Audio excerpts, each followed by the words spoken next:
Melvin Gibbs Amasia, Anamibia, Sessions 2. Pitchfork gave it a 7.8 and said the Brooklyn punk funk lifer follows up the low-end abstractions of his 2022 album with a dynamic amalgam of avant club music, post vaporwave prog, and electrifying jazz fusion.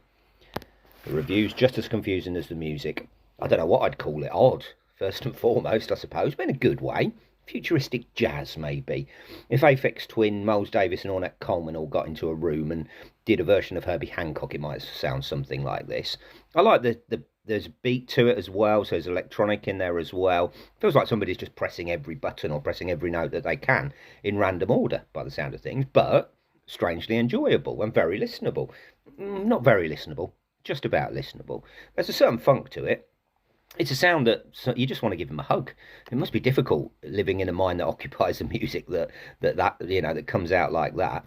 Track 2 is a little bit more listenable, and it has the sort of DJ shadows about it with Prince playing guitar. There's no denying the musicianship. There is talent there, and he gets all the right people involved.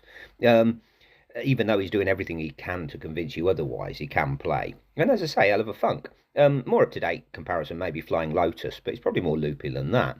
Music that's difficult as background music and difficult to listen to closely as well, just difficult.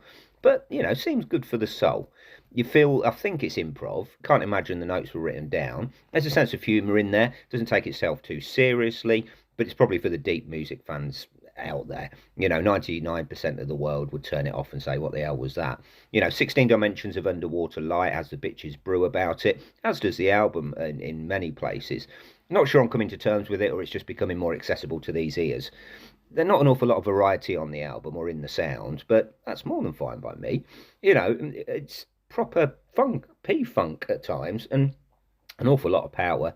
I'm really glad I heard it, but not in a hurry to hear it again. It's certainly out there. I mean, imagine out there, then you go a little bit further, just keep going until eternity, and you might get close. But, well worth a listen. Give it one go would be my suggestion. You never know, you might fall in love with it. I'm going to give that a 7 out of 10. Please like and subscribe.